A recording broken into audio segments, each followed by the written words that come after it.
Now, 1 in 3 women and 1 in 4 men have experienced sexual violence at some point in their life. And with April being Sexual Assault Awareness Month, it's important to spread the word about the local resources available to survivors.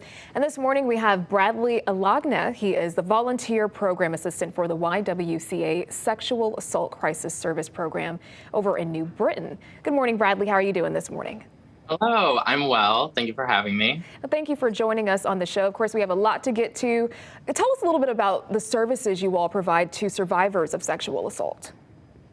Sure. So we are the Sexual Assault Crisis Service. We're a program outside of the YWCA of New Britain, and we do provide a wide range of services, one being we have a 24/7 crisis hotline, which we also just started a text and chat line, which is really exciting. We also provide counseling services. We have support groups. We accompany survivors to the hospitals, police departments, or the courthouse. We do prevention education in the school system, which is really great because that's something I didn't really have as a kid when I was in school. And we also have a really awesome volunteer program. So we do a lot here. Awesome. And I really like that you guys offer that texting option because sometimes people are in situations where, they can't necessarily call, and texting may be safer for them to do in the moment. So, why are all of these services so important to those, survivors and victims? And how do they help them in their time of need? Well, I feel like society, for the most part, doesn't really have a proper understanding of what sexual violence is. And I think it leads to putting a lot of blame on the victim who experiences the crime. And with that, I think a lot of people are afraid to open up and share their story or even report the crime to the police. So not only are our services free and confidential, which it's great that it's free services for everyone, but you're met with compassion here and no judgment. And, we believe our survivors and we really care about the survivors in our community. So at their time of need, we're, a safe space that they can turn to. Absolutely. That's great. What areas of the state do you guys cover? Oh, did we lose Bradley? Bradley, are you still there? Yep. Sorry. Okay.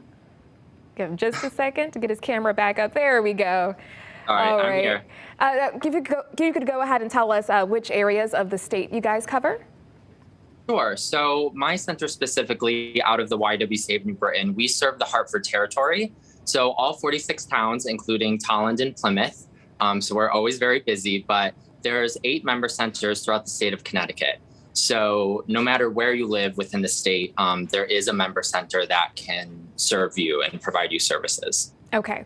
Well, we've got to wrap up here, but before we head out, can you go ahead and let our viewers know, how they can get in contact with you all if they need any of those services or to find out more about some of the events you all are holding?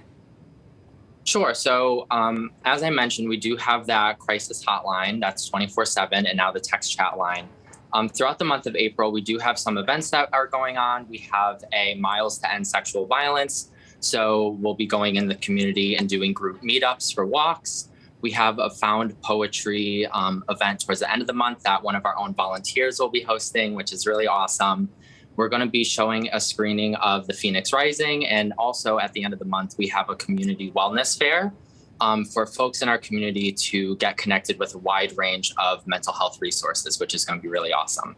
All right. Well, we have run out of time this morning, but we thank you so much for joining us. Thank you. I really appreciate it. All right. Have a great day.